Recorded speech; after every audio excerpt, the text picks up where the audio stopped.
আগামী 30শে September Mohun Bagan super giant দল ইরানের ক্লাব সেফাহানের সঙ্গে ম্যাচ খেলতে যাচ্ছে। আর এই ম্যাচে মোহনবাগানের কোন কোন বিদেশি খেলোয়াড় ভিসা পেল তার আপডেট দেবো আজকের এই ভিডিওতে। তাছাড়া থাকছে ভারতীয় ফুটবল দল, তারা অক্টোবর মাসে সাফের একটি দেশের সঙ্গে ফিফা ফ্রেন্ডলি ম্যাচ খেলতে যাচ্ছে, তার আপডেট দেবো বিস্তারিতভাবে আজকের এই ভিডিওতে। থাকছে মেসির আর্জেন্টিনা, তারা ভারতে আসছে ফিফা ফ্রেন্ডলি ম্যাচ খেলতে, তারও আপডেট দেবো। আর দেবো মুম্বাই সিটি এফসির একজন বিদেশি খেলোয়াড় কিন্তু অন্য একটি ক্লাবে সাইন করে দিল। সমস্ত খবর এক এক করে বলবো, তার আগে প্রতিদিনের মতো বলবো খেলার আপডেট খবর পাওয়ার জন্য আমাদের চ্যানেলটিকে সাবস্ক্রাইব করতে একদম ভুলো না। তো চলো শুরু করা যাক আজকের প্রথম খবর।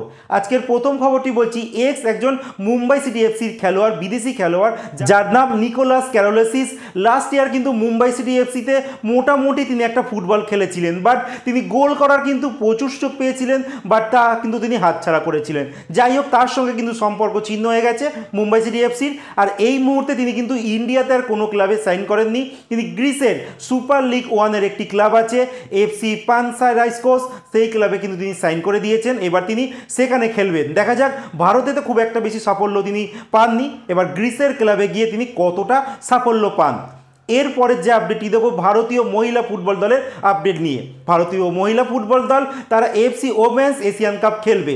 তার আগে ভারতীয় মহিলা ফুটবল দল অনেকগুলি ফিফা ফ্রেন্ডলি ম্যাচ খেলার চেষ্টা করছে, তার মধ্যে থেকে কিন্তু তারা অক্টোবর মাসে 26 তারিখে নেপালের সঙ্গে একটা ফিফা ফ্রেন্ডলি ম্যাচ খেলতে যাচ্ছে সিকিমে। আর এটা কিন্তু ভেবো না যে নেপালের ফুটবল দল কমজোরি, মহিলা ফুটবলে কিন্তু নেপাল যথেষ্ট পরিমাণে শক্তিশালী দল। দেখা যাক ভারতীয় ফুটবল দল ভারতের মাটিতে সিকিমে এই ম্যাচটা হবে 26শে অক্টোবর, সেখানে কেমন পারফরমেন্স করে। এরপরের যে আপডেটটি দেবো মেসির আর্জেন্টিনার কথা। মেসির আর্জেন্টিনা নভেম্বর মাসে ভারতের কোচিতে আসছে, কিন্তু ভারতের সঙ্গে কোনো ফ্রেন্ডলি ম্যাচ খেলতে নয়, তারা অন্য একটি টিমের সঙ্গে ফিফা ফ্রেন্ডলি ম্যাচ খেলতে চাইছে, যেখানে সম্ভাব্য এখনও অবধি নাম উঠে এসেছে অস্ট্রেলিয়ার নাম। অস্ট্রেলিয়ার কাছে প্রস্তাব পাঠানো হয়েছে, বাট অস্ট্রেলিয়া কিন্তু এখন কোনো কিছু কনফার্ম করেনি। যদি সব কিছু ঠিকঠাক থাকে তাহলে কিন্তু এই কোচি শহর, মানে ভারতের কেরালাতে কোচি শহরে কিন্তু আর্জেন্টিনা, মানে মেসির আর্জেন্টিনার সঙ্গে আমরা খেলতে দেখবো অস্ট্রেলিয়া। এর পরের যে আপডেটটি দেবো মোহনবাগান সুপার জায়েন্টকে নিয়ে। মোহনবাগান সুপার জায়েন্ট দল তারা 30শে সেপ্টেম্বর খেলতে চলেছে এএফসি চ্যাম্পিয়ন্স লিগের 2 এর ম্যাচ ইরানের ক্লাব সেফাহানের সঙ্গে। এইটা মোহনবাগানের অ্যাওয়ে ম্যাচ। আর মোহনবাগানের যে 4খানা বিদেশি কিন্তু ভিসা পাচ্ছিল না, যেহেতু তারা অস্ট্রেলিয়া প্লাস ইউকের পাসপোর্ট হোল্ডার, যার জন্য ভিসা পেতে সমস্যা হচ্ছিল। কিন্তু আজকে সেফাহানের পিআর ম্যানেজার তরফ থেকে জানানো হয়েছে এই 4জন বিদেশি খেলোয়াড়ের কিন্তু ভিসা ইস্যু কিন্তু সলভ হয়ে গেছে। তো আর কিন্তু কোনো বাধা রইল না, মোহনবাগানের 6জন বিদেশি কিন্তু এবার যেতে পারবে ইরানে। আর ইরানে গিয়ে দেখা যাক মোহনবাগান যখন ফুল টিম নিয়ে যাবে সেখানে কেমন পারফরমেন্স মেলে ধরে।